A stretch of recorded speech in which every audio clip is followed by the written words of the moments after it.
శ్రీనివాస్ మాట్లాడింది చూసారు కదా, ఒళ్ళు అదుపుల్లో పెట్టుకొని మాట్లాడిన వీడియో అది. గతంలో ఎలా మాట్లాడారు, బరిసి మాట్లాడిన మాటలతో నువ్వెవడు, వాడెవడు, వాళ్ళెవరు, వీళ్ళెవరు అని ప్రభుత్వాల అధికారులను కూడా తిట్టాడు కదా. ఇప్పుడు ఎందుకు పౌరుషత్వం చచ్చిందా? ఎల్లూరు శ్రీనివాస్ కోసం చెప్తున్నాము. ఆ అమ్మాయి మొదట భార్య అవాస్తవం అని అన్నప్పుడు తెలంగాణ ఉమెన్ కమిషన్ తీసుకున్న కేసులో ఎంక్వైరీ రిపోర్ట్ రేపు మధ్యాహ్నం రాబోతుంది. అక్కడున్న అధికారి ఒక ఆడపిల్ల వచ్చి పెట్టిన కాగితాలు, సాక్ష్యాలు ఇవన్నీ నిజం కాకుండా ఏదైనా కేసు తీసుకునేది ఉందా అమ్మాయి ఇక్కడ?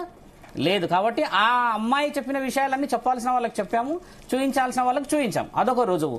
రెండో రుజువు ఆవిడ ఏమంటుందంటే ప్రెస్ మీట్లు పెట్టేసి ఇవి చెప్పకండి అవి చెప్పకండి అని అంటే, అసలు ఎల్లూరు శ్రీనివాసే కదా ప్రెస్ మీట్ల మీద ప్రెస్లు పెట్టి ఆర్టీవీకి ఎన్ని మాట్లాడారు?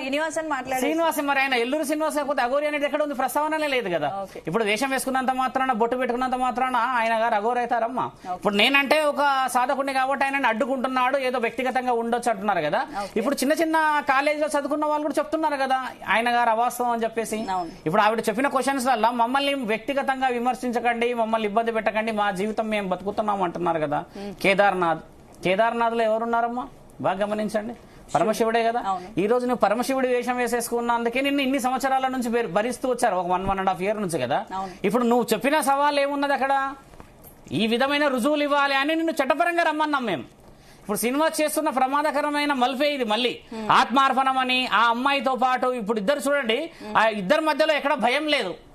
ఇప్పుడు నిన్న మొన్న జరిగిన ఈ విషయ వివరణకి జాగ్రత్తగా పడడానికి ఇచ్చిన ఒక చిన్న వీడియో అది. ఇప్పుడు ఉత్తరాఖండ్కు పోతా అంటున్నావు కదా, మేము ఉత్తరాఖండ్ లో ఉన్నాము, మీరు వచ్చి మమ్మల్ని ప్రశ్నించవచ్చు, లేదా మేము హైదరాబాద్కు వచ్చి మీకు కావాల్సిన విషయాలు ఇస్తామని ఎందుకు అనట్లేదు? ఇప్పుడు ప్రభుత్వంలో ఉన్న అధికారులే కానీ, మోకిలాలో వేసిన కేసే కానీ, అక్కడ మంగళగిరిలో వేసిన కేసే కానీ, ఏదైనా కూడా ఎవిడెంట్ ప్రకారంగా పోయినప్పుడు వాళ్ళు వచ్చి ఎవిడెన్స్ ప్రకారం చూపించడమే కదా. అవైలబుల్ లేకుండా నువ్వు ఈ వీడియోలు తీయడమే మొదట ఆపలేదు అని వాళ్ళకి అనిపిస్తే అవైలబుల్ రావాలి. ఇప్పుడు చూడమ్మా, మరణం కంటే ఇంకొక బలమైన ఆయుధం ఏంటంటే క్షమాభిక్ష.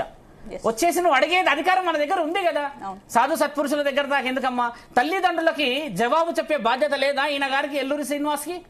ఇప్పుడు ఆ అమ్మా నాన్నలకి ఇప్పుడు నిన్న మొన్న వాళ్ళ ఆరోగ్య పరిస్థితులు బాగాలే ఉన్నారు కదా, వాళ్ళకి సమాధానం చెప్పాల్సిన బాధ్యత ఉంది కదా. వ్యక్తిగతమైన విషయాలు ఏమి కాదు. ఇప్పుడు డైరెక్ట్ గా పరోక్షంగానే శ్రీనివాస్ ఏం అడిగామనంటే, మీరందరూ ఇట్లా లీగల్ గా రావడం చేత, పోలీస్ ప్రొటెక్షన్ తో రావడం చేత నిన్ను నువ్వు రక్షించుకున్న తర్వాత సామాన్యమైన బతకడానికి అర్హత ఉన్నది. కేదార్నాథులు అఘోరాలు నాగసాధువులు లేరా అమ్మా? కేదార్నాథులు కేవలం శివుడు ఒకడే ఉన్నాడా? కేదార్నాథ్లో ఎప్పుడు పడితే అప్పుడు బతుకుతాడా? ఒక రోజు ఉండి చెప్పమని చెప్పండి. ఏప్రిల్ 27వ తారీఖు నుంచి మొదలు పెడితే జూన్ 26 తారీఖు వరకు 2 నెలలే అది ఓపెన్ చేస్తారు. ఈయన గారి కోసం ఎదురు చూస్తున్నారా? కేదార్నాథ్ అంతా, ఉత్తరాఖండ్ అంతా ఎవరిదమ్మా? దాంట్లో ఒక ప్రధానం ఉందిగా, ఒక వివరణ ఉంది కదా, సంవత్సరంలో 2 నెలలు ఓపెన్ చేస్తారు కదా. కాబట్టి ఏంటంటే ఎల్లూరు శ్రీనివాస్ గారు చెప్పేది ఏంటంటమ్మా, నువ్వు రుజులతో పాటు రా. ఇక్కడ మమ్మల్ని పట్టుకుంటే ఆత్మహరణ చేసుకుంటాం, మీరు వచ్చి మీ కార్తో పాటు కాలిపోతాం, ఇవన్నీ ఏంటంటే సాధువు అఘోరా అని చెప్పిన కదా, వాళ్ళ లక్షణాలు ఏ మూలకి లేవు. నువ్వు ఒక సామాన్యమైన మనిషి అని చెప్పేసి ఇప్పుడు రుజువు అయింది. ఇప్పుడు ఒళ్ళు దగ్గర పెట్టుకుని ఒక మాట వదిలాడు కదా, ఇప్పుడు ఇద్దరు చేశారు కదా.